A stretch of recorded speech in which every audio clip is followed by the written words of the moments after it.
So, welcome to the SquashSkills podcast. I'm your host, Jethro Binns, and today I'm going to be joined by two of the most successful European squash players of the last 10 years in the form of Laura Massaro and Camille Serme. So, firstly, welcome to the SquashSkills podcast, both of you.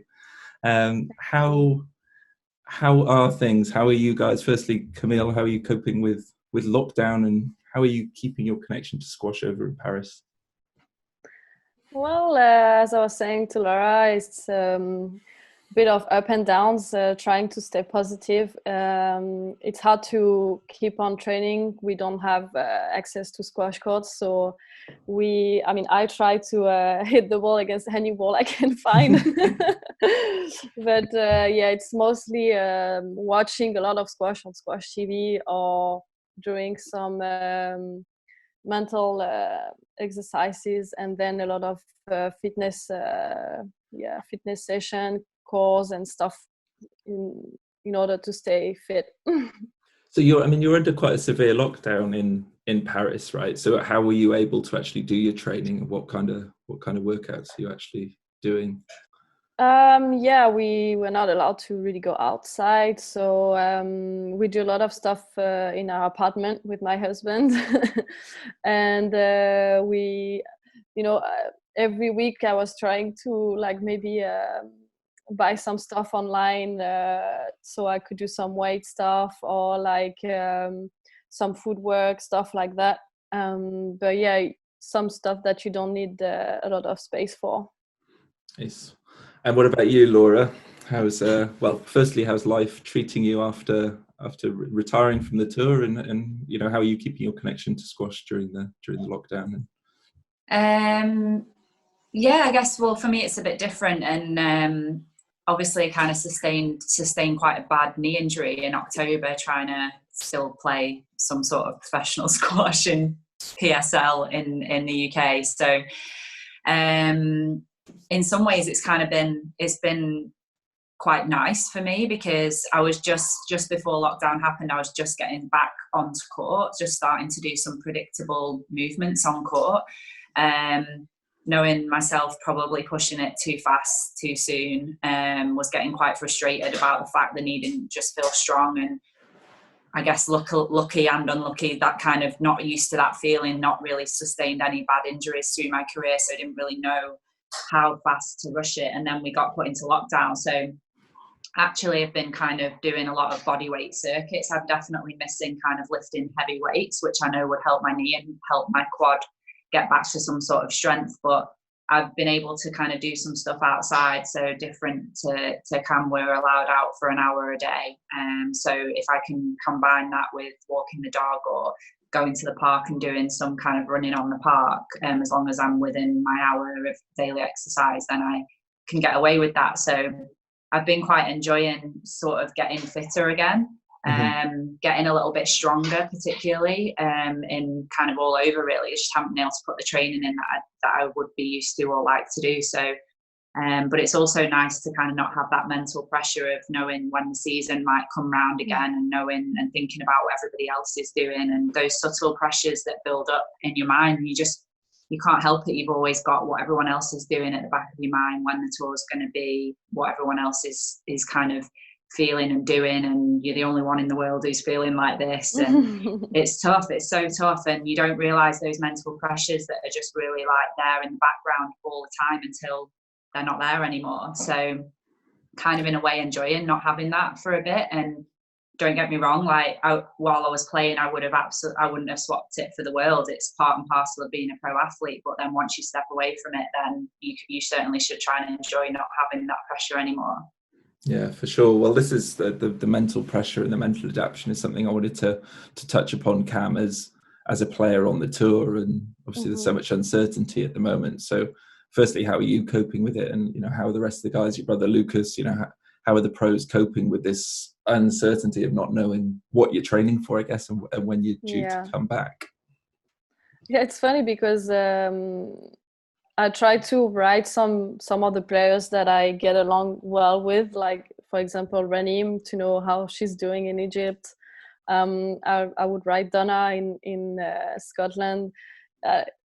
they're my friends, so I like to know how they're doing, but also I like to know what they're able to do, if what they able to how they're able to train. My brother is very near from where I live, but I don't get the chance to see him, and he's locked down with his wife, and they do a lot of stuff at home as well, yoga stuff, and there's not much they can do. Even in France, we're not even allowed to go out running more than 1 kilometer away from our home, so it makes it a bit hard. For sure. And Laura, I know you're in touch with some of the girls over in England. What's their feeling about stuff? Are they still training hard, or what's? Yeah, I mean, my role certainly with England squash is a little bit different, because the players that I'm trying to help are not kind of so deep into their tour life, shall we say. So kind of a lot of the players that I'm helping are just a few years into their tour kind of career, and I think that's a completely different mindset as well. I think appreciating how deep you are into your career, how much training you've got in your body behind you, how much experience you can pull on, kind of having ups and downs, and so I'm assuming for the players at the top of the game, or maybe not just the top of the game, but the older players on the tour are going to potentially handle it a little bit better. The younger ones, it's tough because they need the court time, they need the fitness behind them. They also need to learn how to rest as well. And so at first I was seeing a lot of crazy training going on, and I was just trying to reach out to the girls that I'm working with, sort of saying, you do realize the season's done, it's done, like accept it and deal with now what's going to happen, because the tour's realistically not going to start again until later in the year. You're probably not going to get the same sort of holiday that you would have liked. How are you going to stay fresh for the whole of next season if you're in fifth gear training now? So sort of asking a few questions around there, asking questions that are thought-provoking really, and letting them come up with the answers. Ultimately, it's their choice, their decision. We all have to kind of agree on our own paths, and we have to decide our own paths. But the response was quite good in terms of, no one said that to me. No one said, it's okay to stop. And I know it's difficult because, we're athletes, and you need to train. You need to train to keep sane at this point. So I've really just been talking to a lot of players about really doing what they want to do, really enjoying it. And, when the tour opens up again, it's a minimum of 6 weeks before the first tournament hits. You're going to know they've got to enter, they've got to book flights, everyone's got to get visas. So worst case scenario, they open the tour tomorrow, you've got 6 weeks. It's enough time to get fit. So just enjoy being at home, enjoy lockdown, shift your mental perspective to, this is something that will perhaps never happen in our lifetime again. Enjoy being able to kind of FaceTime friends and family, and spend time with people who you'll never get a chance to spend this block of time together, potentially again, really. So kind of just trying to shift it a little bit to put a bit of a positive spin on, which I think is what I would have tried to do, while having all that mix of the pressure and the mental pressure that I just spoke about a second ago. For sure. No, well, it's going to be a fascinating, start of the season when it does come around, to see how everybody adapts and combats it. Well, I'd like to bring things back to you two now. Obviously, a pair, bringing you together on the podcast as a pairing as two of the most successful European squash players of, well, the last 10 years certainly. And I'd like to just talk about your games, your rivalry, and how the game's evolved, I guess. So Laura, just a bit of a background for players that maybe don't know you. I'm sure most of the world does, but you described yourself as a traditional style English player in a playlist that we did previously. So do you want to just explain to players what that kind of means, and what was your game about? Well, it's a tough one, because I guess kind of that English style of game is kind of disappearing a little bit now. There were so many people that used to play that way that it didn't need explaining then, I guess. And I ended up playing that way because I copied it. And that was sort of what I was trying to do, was become the best English style of play I could be, because that's what people were doing that I looked up to, the likes of Cassie and Linda and Fiona Geeves and Tanya Bailey and Vicky Botwright, and there's just countless players that I looked up to. And I'd say the English style of play for me was about playing predominantly to the back of the court, finding a really good length, getting up on the volley as much as you possibly could, being quite dominant, trying to play in straight lines as well as you can. And obviously, I think I've said quite a few times on different platforms that probably one of the things I'm most proud of is the fact that so much has changed in the game while I was playing, and my career, from the scoring to the tin lowering for the women to dealing with youngsters and the Egyptians changing the style of play for the women's squash game, and being able to deal with all that and adapt. So while kind of had a very English style of game, I had to try and evolve that a little bit and adapt it in my own way. And I guess from the outside, it didn't look like there was a massive amount of adaptation going on, but it was huge for me trying to add those little tiny things on to break out from that kind of traditional English player that I certainly was a lot more of when I first came on tour, with just the baseline hitting and the volleying and not having really much of a short game. Or it was the amount of times Danny and DP would just say it's basically a length game with a boast. It's just a nightmare. So that would probably be my biggest kind of description of, and I don't want to take away that that the English players didn't have a drop shot. It's just my side of that kind of English play, really. Okay, well, we'll come on and talk about your relationship with DP and some of the adaptations you did make later in your career, a little bit later on. But Camille, I mean, I think you're quintessentially French in your approach. Do you want to describe to the listeners, how you're trying to play the game, and then how that links in with the wider French style? Yeah, well, it's funny because a lot of people talk about a French way of moving on court. And I think we learned that from, I remember learning it from Thierry Lancourt. A lot of ghosting sessions, a lot of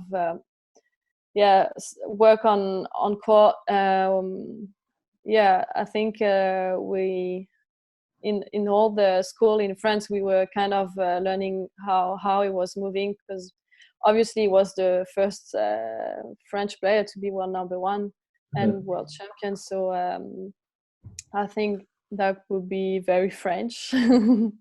But as for me, I think it's funny because I feel like with my coach, we've always tried to pick some things from different players. It didn't really matter which nationality, but I would say the length Laura was talking about, we try to look a lot about her game and English game with for the length game, and then the shots maybe more the Egyptians.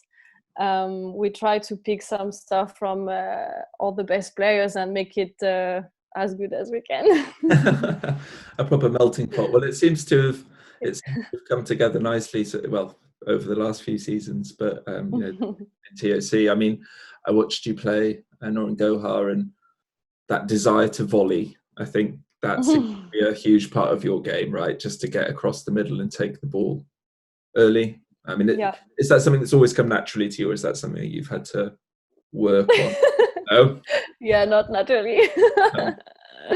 And I'm not tall. I remember we were watching Laura saying, "Oh, that must be easier for her because she's tall." But not for me. It's actually a tough physical work to be able to see the ball even early enough to go and play as many volleys as I can. Perfect. Well, so now that you've explained it, I'm really interested to find out what it was like for you to play each other, and if there's any game, any like secrets you can let us in on, or some of the game plan, the tactics that you employed against each other, and what did you expect when you went on to face the English style of play or the French style of play? So Laura, I'll throw that over to you. What was it like playing Camille? Yeah, I mean, just kind of picking up on what Camille said then about the volleying thing. It was always funny because I used to speak to people who I was working with at the time when Nicole was so dominant through the early part of my career, and they would just say to me, "Why would Nicole be volleying more than you when she's half the size?" And I was like, "I know, I don't know." And it's funny. I think when you get a good volleyer, they always seem taller on the squash court. When you get someone with a lot of presence and a good volleyer, they always seem taller on the court than when you actually meet them in real life. I get that so much that people go, "Oh, I thought you were taller than you were." And I'm like, "I'm 5'8", calm down." And so the same with Nicole as well. I think Nick is also the same great example of kind of when you see them on the court, they just look massive on the tee and they have this presence. And that's when you know you've really got a good volleyer. Or a good player in general, I guess. And so, yeah, I think going back to your original question, Jethro, for me personally, it's kind of easier for us to discuss this now that I'm retired. But I knew every single time that I stepped on the court with Camille that it was going to be just really tough for me. And I think, I was talking to Danny before our chat about some questions and about what might be really good to talk about. And, we were talking about the fact that actually Camille was probably one of the hardest people that I played. It's one of the people, like, tactically and game style wise, that I really struggled with. And that was, I mean, you guys must know that because of the way the results went. Like, she beat me probably more than most people were, and most people over the course of my career. Even if I was losing, I'd get one every, win one, lose one, win one, lose one. But I really struggled with the style of play that Camille brought to the table, and that was clear from probably the first couple of times we played, from a really young player, playing kind of a slightly older, more established pro. She was sort of getting into me like more than I was used to with young players, and it was an attitude thing, but it was also kind of a game style thing from that match we played in Monte Carlo, that nightmare match in Monte Carlo when God knows you were so young, and it was a battle all the way in the fifth, and we had an argument, and there was tears walking off the court, wasn't there? And you look back and you just think, oh God. And I thought about this one too. Yeah, it was probably one of the first couple of matches we played, and I was probably heavy favourite, right? And you were at home, and it's Monaco, but a lot of the crowd, and you wanted it so much, and she was just bringing it to me all the time, and I'm like, this style of play that I'm thinking, I've never played anybody like this. I'm not enjoying it, and it just went down to a battle. And to be honest, she probably should have won, and it was just like one of those matches that, when the seed wins, and they just do, and it's kind of a bit of belief and a bit of this, and there was a bit of an argument with the ref, and it was a back wall nick, double bounce, was it? We're not sure, and I only know this because I'm rereading my diaries to do my book, actually. Oh, funny. And I was like, oh my gosh. And so was it a double bounce? I mean, this is the question we've got to ask. Was it a double bounce? It's kind of a bit unclear, to be honest. Like, it was sort of one of them that kind of pinged out the back corner, didn't it? The back wall nick. And I thought it was just down. The ref was like, we're not sure, player let. Camille's going, it's up, and I'm adamant it's down. And I think eventually your team actually said it was down. I think, but just from rereading my diaries, my memory isn't this good, honestly. And in the end, they told her it was down, and we shook hands, and she walked off in absolute tears, distraught, didn't you? And I walked off with Danny going, I feel like I've lost, because it was just awful, wasn't it? It was just awful. But it's funny because that match was quite dramatic for both of us. But it's those sort of things that when you get a young player doing that, you're just thinking, oh my God, I've got to deal with this until one of us retires. So she's only going to get better. And that. So how old was Camille at this point? Just to clarify. I'm not sure. I think I was still a junior, maybe 18 or something. I feel like you were like maybe just out of juniors. You were young. And how many years have I got on you? I just turned 31. Yeah, so I got 5 years. So I wasn't kind of super, I was probably around like 10 in the world, around that sort of level at the time, 10, 12 in the world. And you were coming through and you'd already been making marks. It wasn't, you knew who you were dealing with, but it was just kind of, it was the way that the match was played, and it was just hard. And we had a lot of battles like that. And I think, so just going back to the original question, I'll get there at the end. For me personally, I struggled the most just with the amount of physicality that Camille brought every time we stepped on the court. Not in terms of the amount, like a Nicole physicality with the balls that come back, but it's like the earliness that the ball was taken, the rushingness. Like I like to play in rhythm and momentum and in control.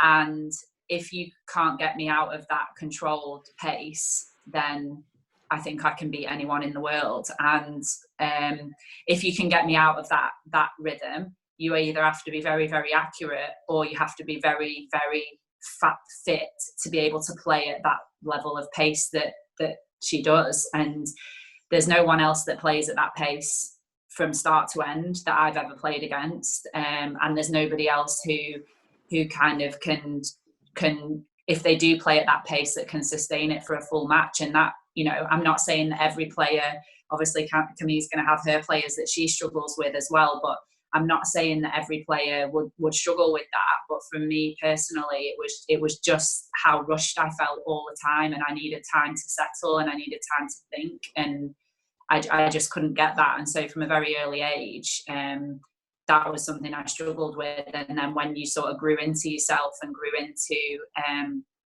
dealing with kind of handling your own emotions, I think, then it just got more and more difficult for me.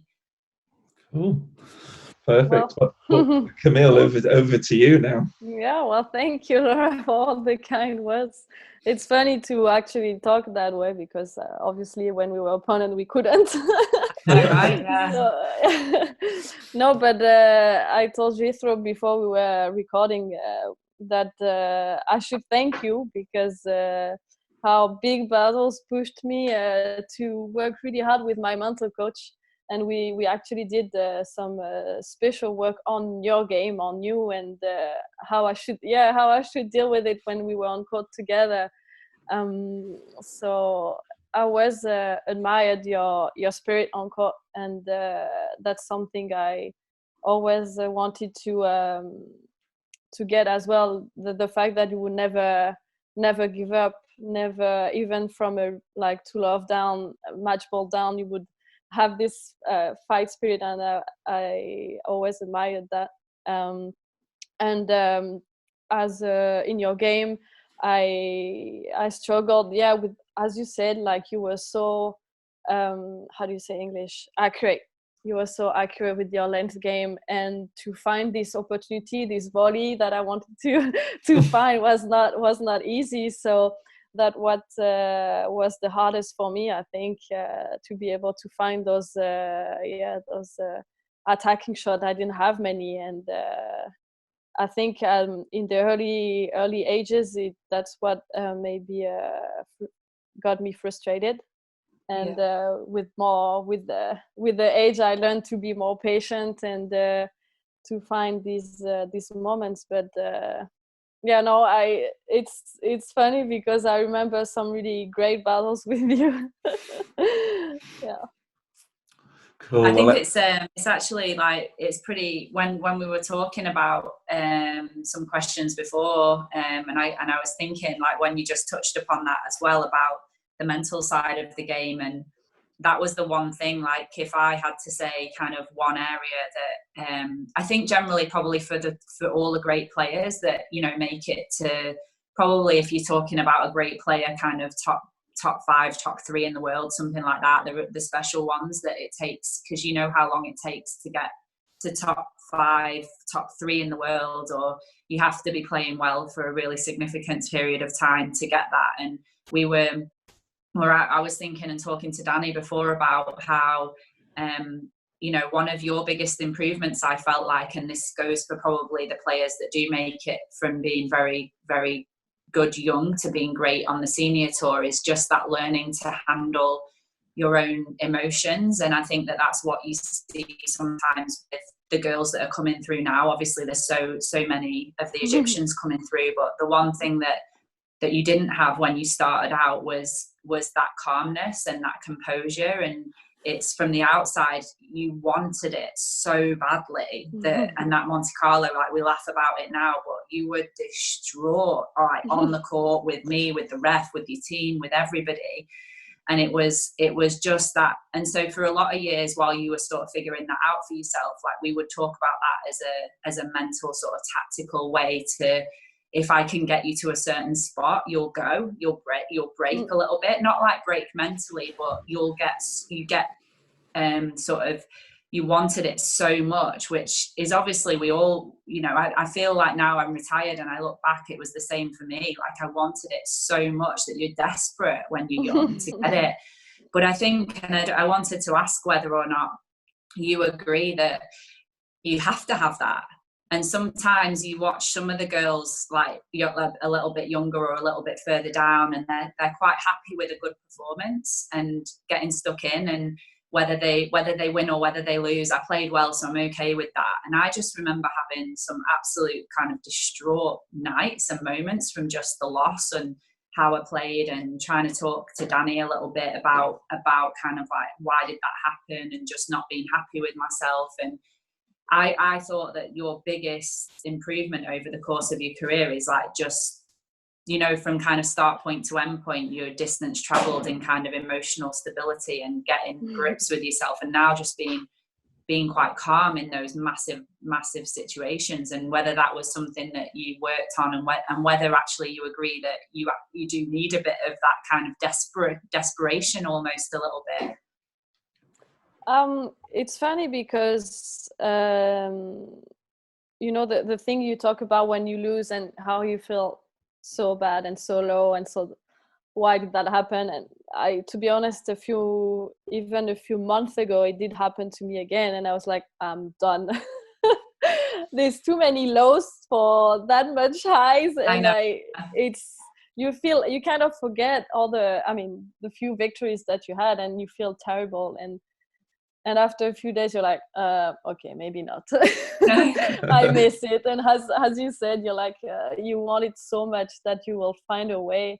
And that brings me to hypnosis. I think that was one of the reasons I worked with that hypnosis, because I wanted to find deeper solutions, and that I couldn't find only with a mental coach.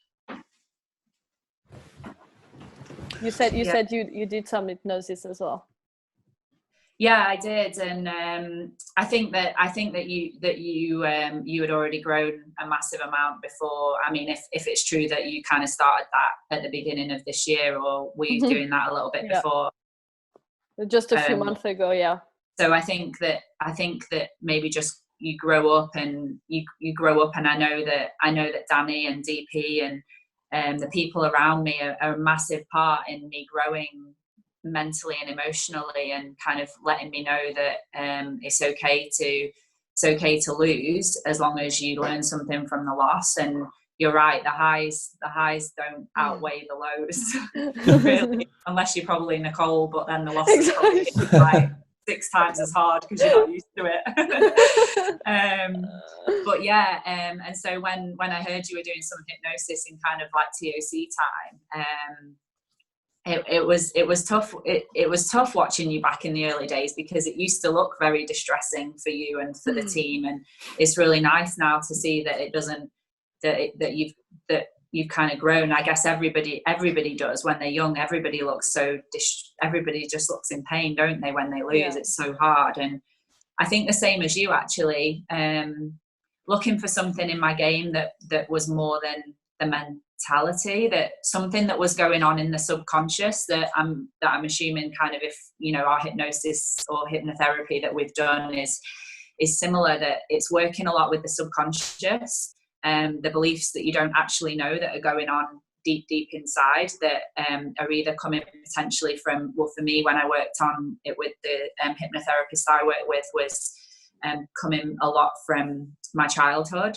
and it manifests itself out as you get older, and your beliefs and your path and everything. You're nodding your head, and I'm like, so she's on the same page. And oh yeah. I mean, I don't know if it was the same for you, but I'd go in and have a session, and it would be you know, I'd feel like I'd been hit by an emotional bus when I came out. I mean, the tears and the emotion, and you know, having this room and this safe place with this guy who was basically asking me a lot about my childhood.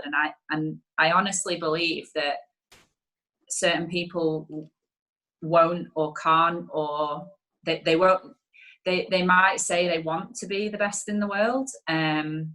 People won't go and do that, what I did with that guy. And I don't know if it's the same with you, Camille, but it's too painful. It's literally too painful to sit there with a guy and have him ask you those sort of questions that make you face your past, your present, and potentially your future head on, and come out and go, I'll go and do that again. No, people won't do it. And I think that that's ultimately, you know, it comes down to like, how deep are you willing to go? How deep are you willing to kind of work through issues? And I guess that's all kind of psychotherapy and anybody that's working at that very deep level of mental space. And it was absolutely huge for me. And for anyone who doesn't know hypnotherapy, the way that I did it, I mean, it's not kind of like that sort of like look into my eyes, look around me, whatever. It's very simply getting you to a relaxed state where you try to get out of your own way mentally, and you try to let the guy who's talking to you talk to your subconscious. And honestly, did I think he was? Half the time, no. But he was asking me questions that I was free to answer, and sometimes answers came out of me I didn't know. I went, really? Is that true? So he'd ask me a yes or no question, and I'm in my brain's going no, and then I say yes, and I'm like, where did that come from? And it was crazy. It was so crazy. And it helped me loads, not only kind of with my squash, but it helped my relationship with my family and my dad, and understanding myself. And I'm a big believer that, you know, a happy person equals a happy squash player. And so sometimes you have to work a lot deeper than the level of squash to be a better squash player. Well, that's very interesting to hear what you have to say about it, because a lot of stuff that you just said just happened the same to me. The first 2 sessions, I cried at the end of the session. I was like, oh great, it's gonna be like this every time. But yeah, as you said, it's not only about the squash side, it's about my life, about how you feel as a person. And I think I feel like I've changed as a person also since I started, but in a good way. I feel more confident. For example, I would never have put the songs before online. I was too shy, so that's just an example. But yeah, and as a squash player, I think it helps me a lot, even though the process can be painful. Well, for sure. I mean, that's something that we talked about it on the podcast yesterday, about the top players in the world, their ability to go to a painful place repeatedly, right? You know, both certainly physically, it's, you know, you've got to be fit, but then you've got to be able to deal with that mental strain. And that, I mean, it's pain, right? Being on a squash court in the fifth, it's real pain, but then you have to be able to deal with the physical stresses and strains that come about the back of it. So yeah, it's absolutely fascinating. I'm sure the people at home, or the listeners at home, will be fascinated to hear that hypnotherapy is playing such a huge part in the evolution of you both as squash players ultimately. So I mean, I just want to come back to a bit of coaching, really, and your coaching setups, and just understand, you know, you obviously continue to evolve your games as professional players, and Laura, you touched upon the adaptations that you made later in your career. So I'll start with Camille, if you want to just describe your setup and you know, how you're making these changes now, and what you're doing on a week, or were you doing pre-lockdown, I guess, on a week-to-week basis, you know, to develop your game and making changes. Well, so I train in a training camp that we have near Paris. I've been working with the same coach since the beginning, since I was 7. I've had a few fitness coach, few different ones, a few mental coach as well. I'm working since a few years now. I have one Pilates teacher, one yoga teacher. So I kind of arrange my week. Like I will put my yoga and the Pilates session when I want, and then Philip would do the squash sessions around it. So sometimes it would be like 2 or 3 sessions a day, 6 days a week. Always try to keep the Sunday a rest day. For sure. And it's not only on the squash courts. It can be some video work as well, like watching some matches and see what I need to work on technically, physically. That's about it. Sorry. You're still making technical changes even now. I think it surprises the amateurs at home that, being one of the best players in the world, you're still making changes to your... But obviously we think that I still have a lot to improve in my game, and even technically it's not perfect, far from it. So it's actually the positive thing about being locked down. It's that I can visualize my technical thing that I want to work on, and I have more time to do it. I think that's the positive thing about it. Absolutely. And I guess, Laura, we've filmed stuff before for SquashSkills, but you were making grip adaptations late into your career, right, with DP, and maybe you can remind everybody of the story of, is it Tesco's or Sainsbury's, about the minute details that you and Don't DP put him down, Jethro. He's an M&S guy. Oh, that's right. Sorry. No, it's true, and a lot different to Camille. Kind of had a few different coaches through my career, and never been scared, I guess, to kind of change what I felt like needed to be changing, and have those difficult conversations, whether it be with coaches or fitness coaches, and trying to have your own honesty, just within yourself and knowing yourself. And started with Annette Pilling when I was very young, and I was with her from about 12 to 21, and then I moved and kind of did some bits with Danny, and actually a local club player who was really renowned for kind of being a bit of a shot player, and he's had his own way. And I worked with him for a couple of years until I worked with Nick Taylor, and then unfortunately Nick Taylor moved to Jersey, so that kind of just kind of went out on its own, really, and then moved to Phil Whitlock. And I think that was probably like a big turning point in my career. Phil was very open, very honest. You need to lose weight, you need to get fitter, you need to be like a Porsche with a big engine and a light body, a light frame. You need to volley more. You need, just very straight talking, and suited my personality down to the ground, really. I think it would be too much for a lot of players, but if you can take criticism, and you can take constructive criticism, and you can take being driven forward, and you can, take a bit of honesty. And again, like reading through some of my diaries more recently, like texting before the British National semi-final, and was like, I'm a little bit nervous, think playing Madeline, and he was like, we're not having this conversation. And it's quite, I think when I look back, it toughened me up a lot, and it was exactly what I needed. And the transition from Phil to DP was not easy, because I felt like I needed technical work. Phil doesn't work technically really so much, like not on a level of DP.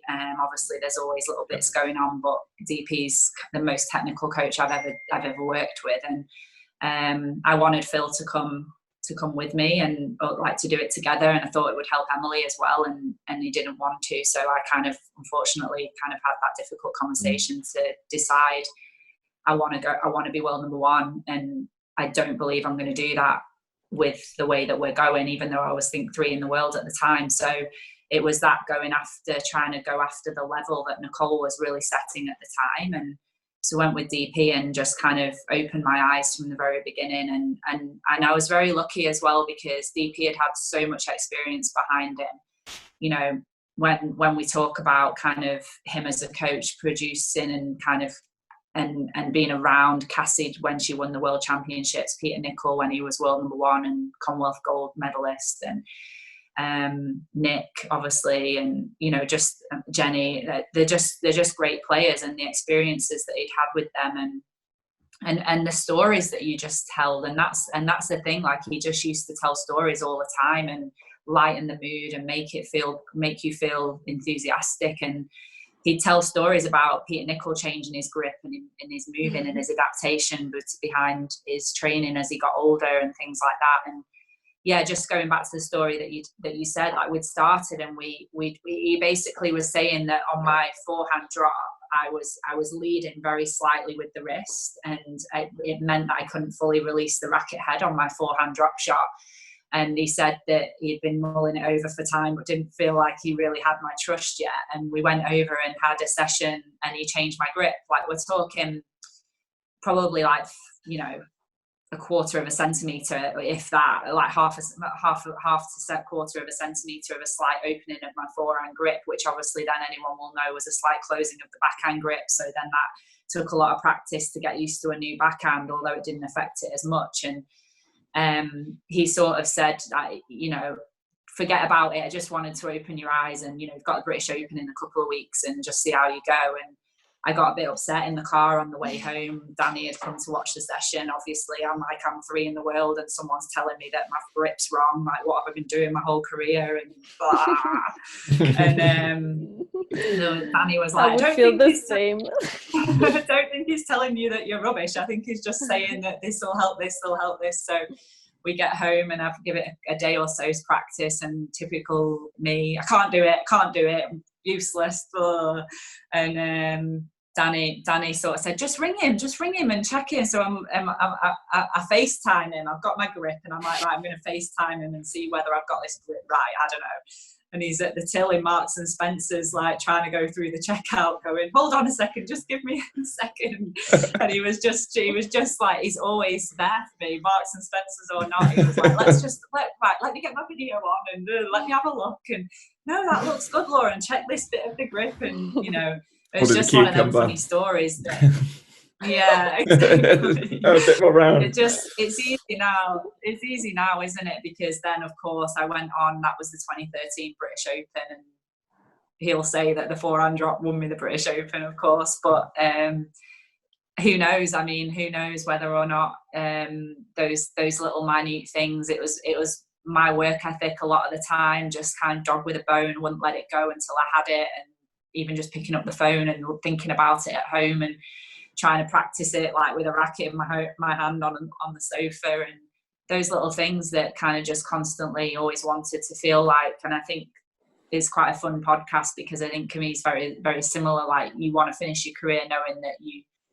you've left nothing that you could have got any better. And you know, our styles of play and the way we go about things are very different, but I think more than anybody we're very similar in that respect, in terms of work ethic and trying new things and open-mindedness, and I think that we're really similar like that.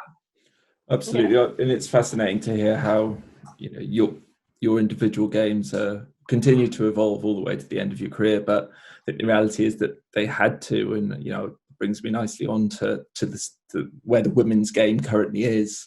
You know, I watched you play Noreen Gohar in TOC, and it was mind-blowing, the pace, and, you know, where the Egyptians have come through, and, you know, the women's game has changed significantly. So we just talk about, I mean, Laura, well, certainly, I guess 15 years ago you were on the tour, so it's changed a lot since then. But should we, you know, let's just talk about how the women's game has evolved and what it's like to play now compared to maybe what it was 15 years ago, and then also where it's going.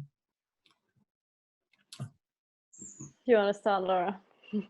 Yeah, I mean, it's changed obviously unbelievably, and probably maybe best that I start, since I was on the tour earlier, dealing with, you know, starting out on tour and kind of just being in complete like awe at sitting at a table with Carol Owens and being around Cassie and, you know, all of the English girls that were, you know, like Fitzy. I spent, you know, 3-4 years of my very early senior career training with Fitzy once or twice a week and learning an unbelievable amount from her. And her similar sort of chats to this, I guess what I'm trying to do with the English girls a little bit, or the academy level girls that I'm working with, are like, no one ever tells you how good you are at how you played a game, because in terms of like competitors and stuff. So me being able to say to Camille like how I felt like she played, and her to me, like, you very rarely get that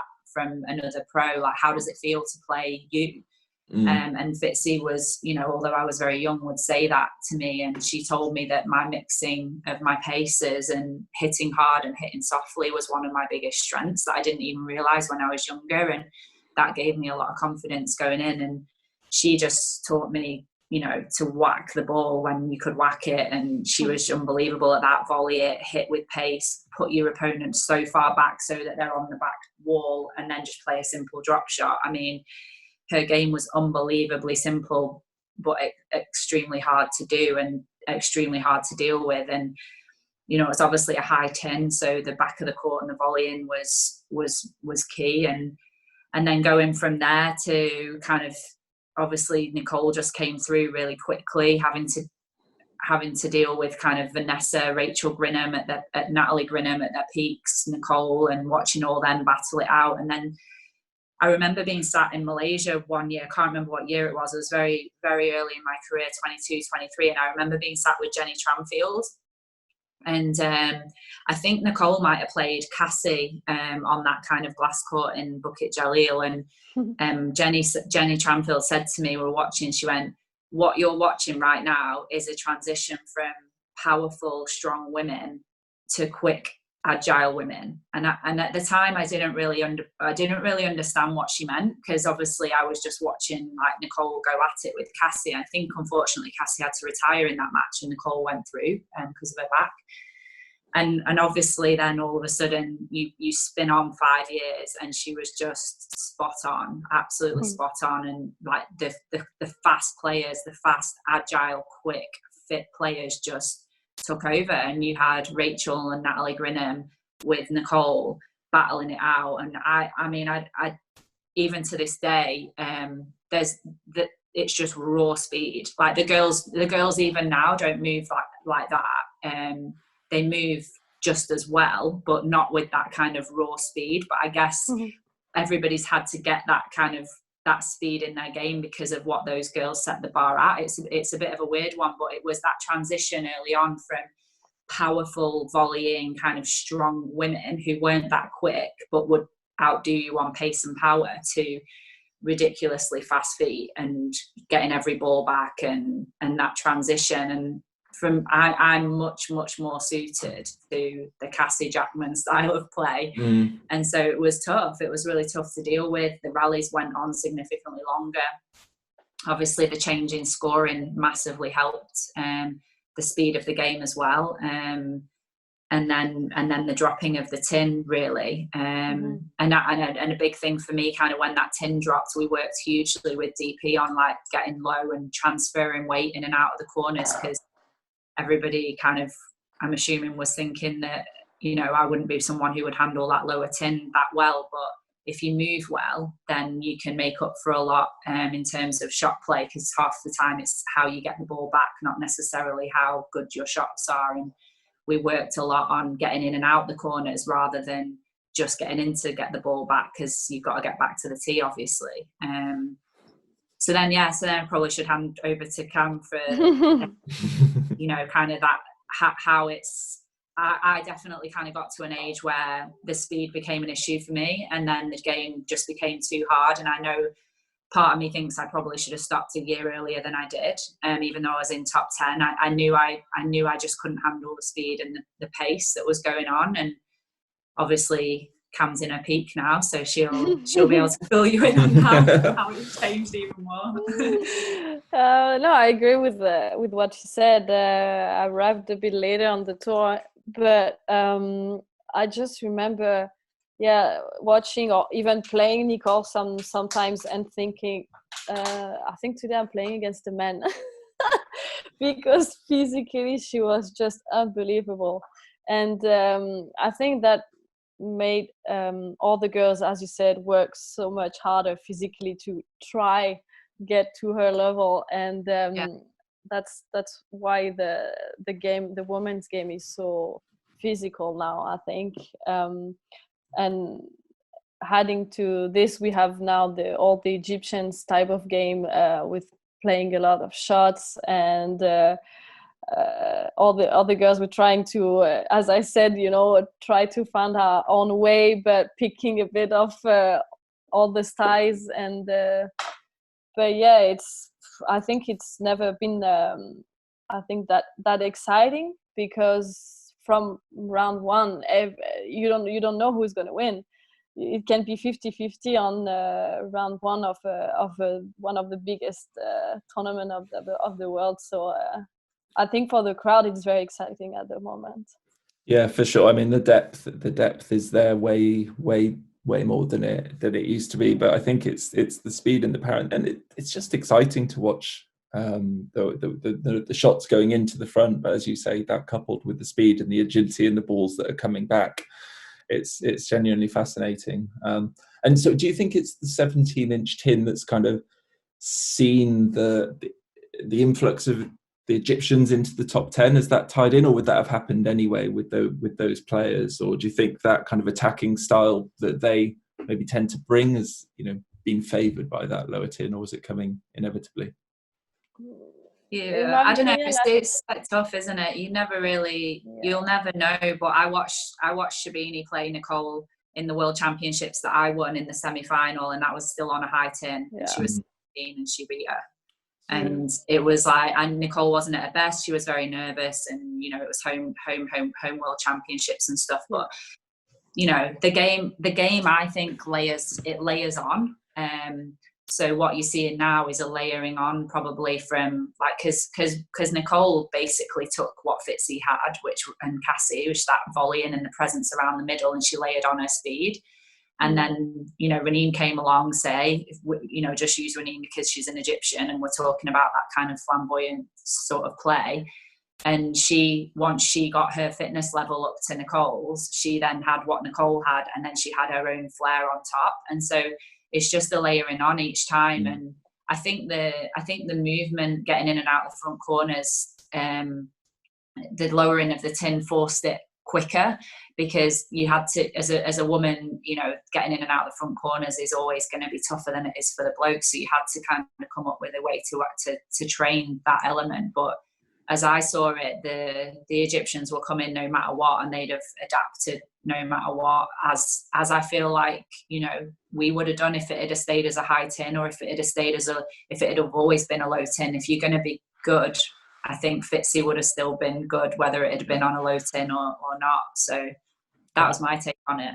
Mm-hmm. Yeah, and Camille, anything to add to that? Or? No, completely agree. Okay. I know you two put some posts up on social media, and there was some questions that maybe came in from some of the fans, and you potentially had a couple of questions to ask each other that might be of interest to the listeners. So Laura, I'm going to throw that over to you. If there's anything you would like to ask Camille that you think would be of interest. I think I had one question on Instagram which was quite interesting, about how you go about setting a game plan before a match and how you learn to adapt within a match. And I thought that it'd be quite a good question, because I think that we were both quite well known for having a game plan, sticking to a game plan, adapting our game plan if we needed to. So I think it was just really interesting particularly for youngsters, and I don't know how easy it is of a question to answer. I try to give a few tips here and there where I can, but actually how do you get good at sticking to a game plan? And then when you are quite good at sticking to a game plan, how do you notice changes within a match that makes you know that you have to change it slightly? I just wondered what your take on that was. Well, first of all, I still it can happen that sometimes I still struggle to actually play the right tactic plan, but I would not even say it.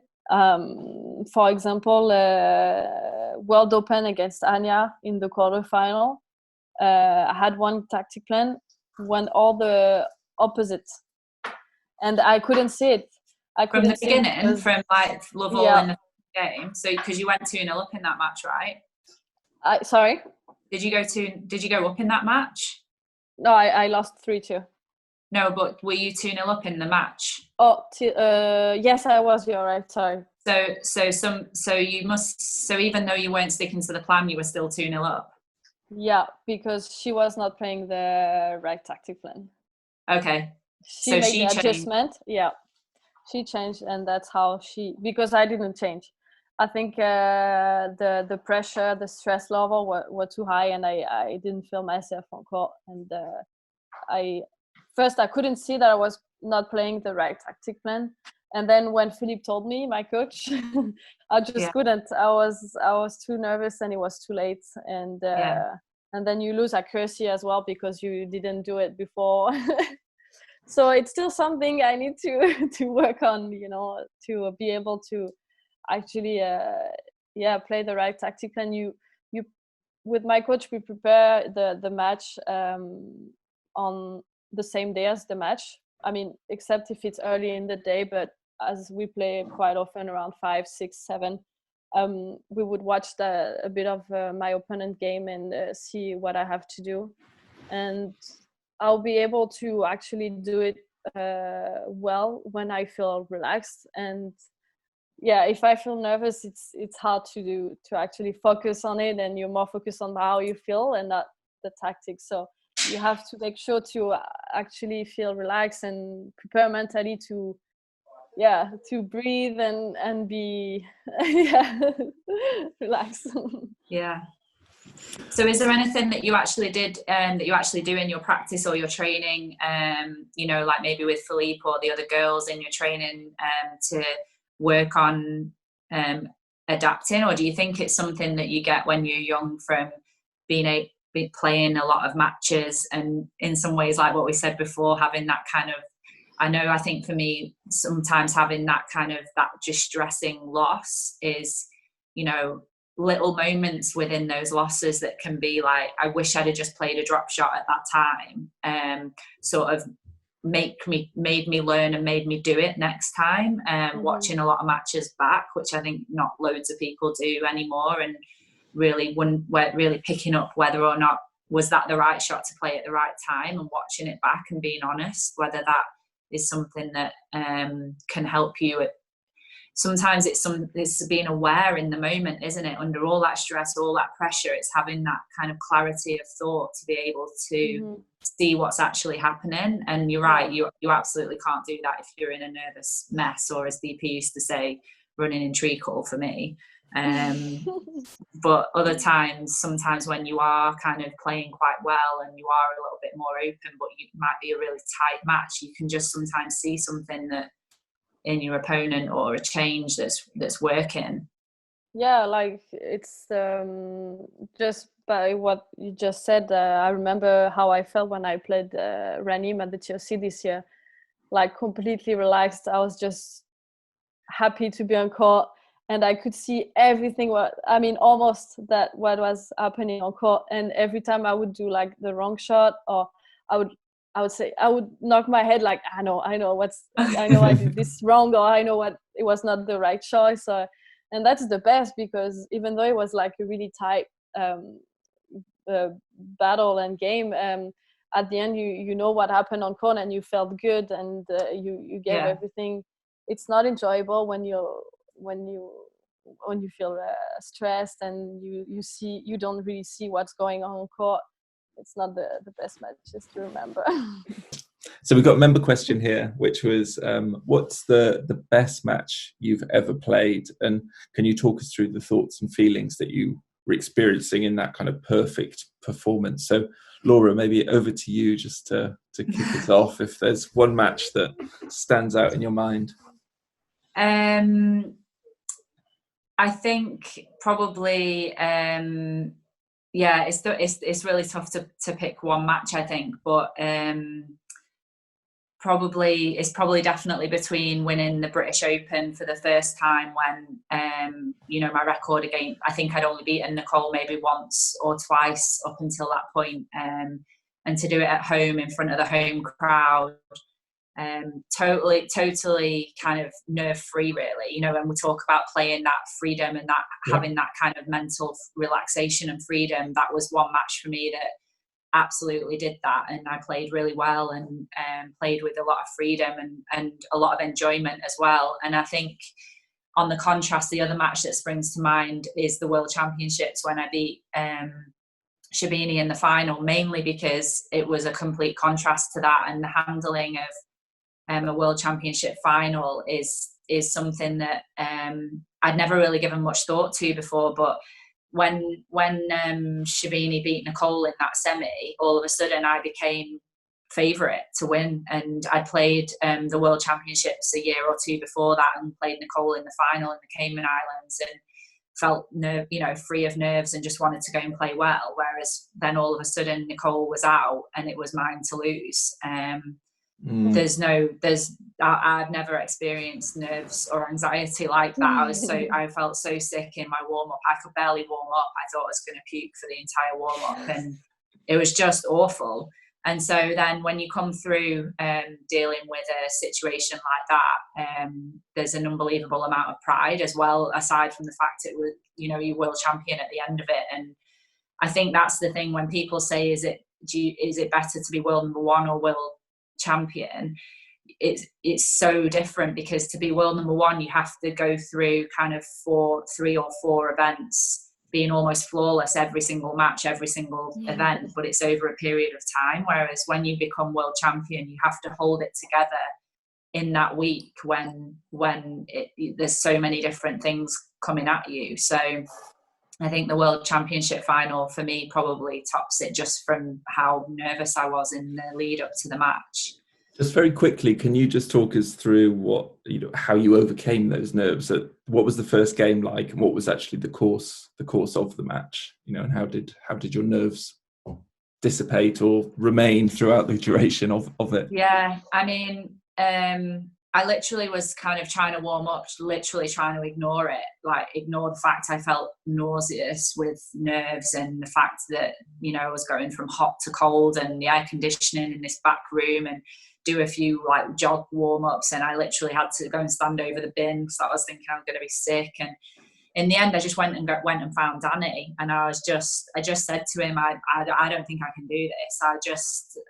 I just feel sick. I feel nervous. I feel awful. And I think that's where, you know, Camille will have had this as well, kind of that sort of dedication, sacrifice, team support around you, to have someone that you trust. That, you know, I would trade kind of all my money that I ever earned to have someone to, I would use all of that money. Well, I did use all that money that I ever earned to pay for somebody to be there, because you can't buy a world championship win. But, you know, he borderline kind of like, you know, helped me get there. And I'm sure Camille's on my wavelength with that. And, you know, he just literally kind of put his hands on my shoulders, and he just said, you know, if you lose today, we will go home and we will carry on as we always did. And, you know, I still felt sick after it, I'm not going to lie, but it made me feel like whether I win or lose this World Championships, and it comes back to like being a happy person again, like we'll be okay.